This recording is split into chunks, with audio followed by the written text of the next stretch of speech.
Well, I came to Donegal in 1980, married a man from Donegal, and we came to live here in Salt Hill in 1984.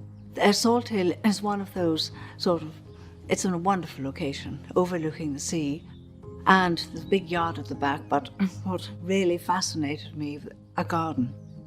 An acre of wall garden, which all grass, so it was just, I thought, this is wonderful, this is a blank canvas that I will make a garden.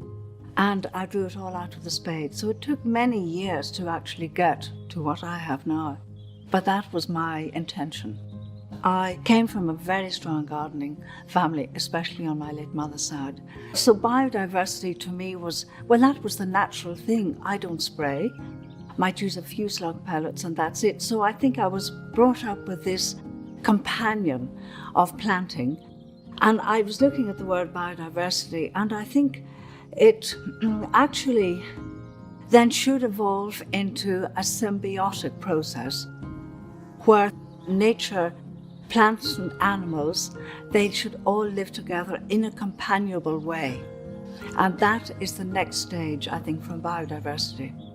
Biodiversity, I think, is the realization that something is going on and we have to, as a society, really try to address it. To plant a tree, even a small garden tree, for example, an apple tree. And when one plants a tree, the soil is the most important thing. So the soil has to be prepared. And I know soil comes in all sorts of states, good, bad, and indifferent, but it can be improved. The roots work in the soil. They break the soil up. They encourage earthworms. This very structure will, in its own time, attract lots of insects. And even some trees, there'll be birds' nests. And there's a canopy of trees which can shelter, and the foliage will also act as an anti-pollutant and absorb a lot of pollutants from the air. It will shelter certain parts from frost, and a canopy in the summer.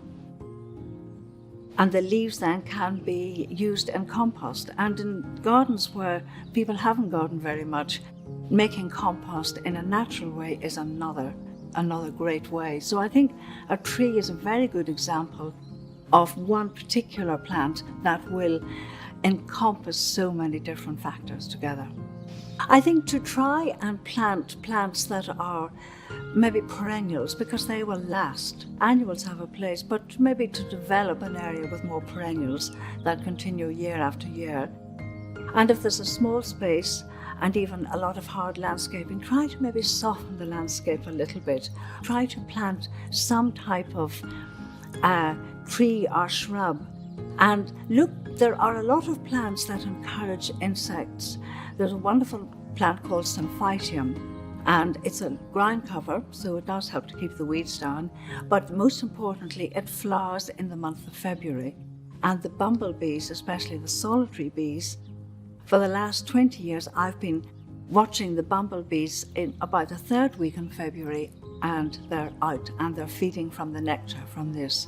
So we always think of buddleias or something in the summer with butterflies, but the early part of the year, after a damp, wet winter, that plant is invaluable for insects. My message would be to keep going, just keep going and enjoy it, and let the garden absorb you. Work with nature, and nature will work with you. Now they will throw some things at you, but it's only temporary. It will move on. We can all get ideas, and I don't think any gardener really knows everything.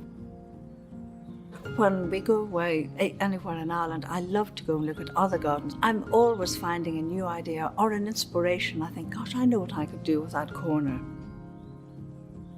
So I know when people come here to the garden, they see one particular aspect and they said, oh, I can replicate that. Stimulus and ideas come from visiting and from reading and even looking at television, all of those things. And try to look at that, would that grow in my garden? So a little bit of research it's a wise move.